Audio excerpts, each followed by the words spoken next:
Assalamualaikum warahmatullahi wabarakatuh. Selamat pagi anak-anak. Bagaimana kabarnya? Sehat?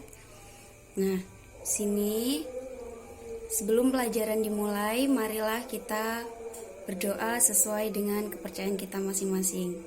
Berdoa mulai. Selesai. Di kelas ini di sebelah ada kelas 4, yang sebelahnya lagi ada kelas 5 ya. Nah, sebelumnya Bu Wardah mau menjelaskan dulu untuk di kelas 4, sebentar lagi Bu Wardah akan menjelaskan tentang sifat-sifat segi banyak beraturan dan tidak beraturan. Untuk yang kelas 5 itu adalah menentukan pokok pikiran dalam teks, lisan, dan tulis, serta alat gerak dan fungsinya pada hewan dan manusia, serta memelihara kesehatan alat gerak pada manusia ya. Nah, yang pertama Bu Wardah ke kelas 4 dulu ya. Kelas 4 kan akan mempelajari tentang segi banyak beraturan dan segi banyak tidak beraturan. Nah, segi banyak itu adalah bangun datar yang semua sisinya berupa garis lurus. Ya, nah segi banyak itu dibagi menjadi dua, yaitu segi banyak beraturan dan segi banyak tidak beraturan. Kalau untuk segi banyak beraturan itu adalah bangun segi banyak yang semua sisinya itu sama panjang dan juga memiliki sudut yang sama besar. Nah, kalau segi banyak tidak beraturan itu sisi-sisinya tidak sama panjang dan juga tidak semua sudutnya itu sama besar. Nah, di sini Bu Wardah sudah ada contohnya ya. Nah, seperti ini. Ini adalah bangun segi banyak beraturan. Kenapa kok bangun ini, bangun persegi dan juga segitiga yang ada di bawah ini disebut segi banyak beraturan? Karena dia memiliki sisi yang sama panjang. Jadi ini atas, bawah, kanan, dan kiri itu sisinya sama panjang. Kemudian sudutnya juga sama besar ya.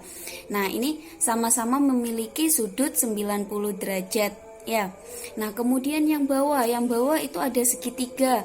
Nah, segitiga ini sisinya juga sama.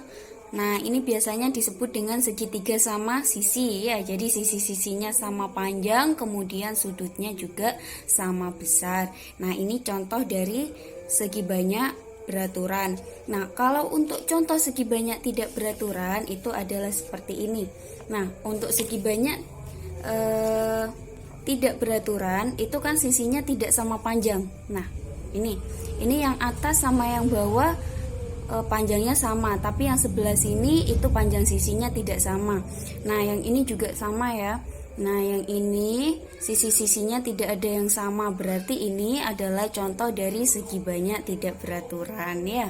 Nah, dari penjelasan di sini mungkin ada yang mau ditanyakan untuk kelas 4. Nah, kalau tidak ada, kalian buka bukunya, kemudian kerjakan nomor 1 sampai 5 ya. Nah, kalau masih nanti ada yang belum paham, bisa Bu Wardah dipanggil ya. Nanti tanya sama Bu Wardah ya. Selanjutnya untuk kelas 5. Kelas 5 Bu Wardah akan menjelaskan tentang sistem gerak pada hewan dan manusia. Di mana sistem gerak itu adalah sistem tubuh yang terdiri dari otot, sendi, dan tulang yang menggabung menjadi satu. Nah, kemudian bergabung menjadi satu itu mempermudahkan manusia ataupun hewan untuk bergerak ya. Nah, sistem gerak itu dibagi menjadi dua. Ada sistem gerak aktif dan juga sistem gerak pasif, di mana sistem gerak pada manusia itu contohnya adalah kaki dan tangan ya.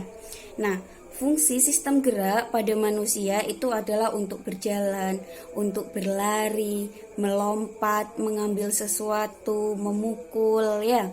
Nah, itu pada manusia. Kemudian untuk hewan itu fungsinya adalah untuk berenang, terbang, berjalan, berlari, dan melompat ya. Nah, dari penjelasannya Bu Wardah ini mungkin kelas 5 ada yang mau ditanyakan. Kalau tidak ada, kalian baca dulu teks bacaan yang ada di buku, kemudian kalian kerjakan soal-soal yang ada di bawahnya ya.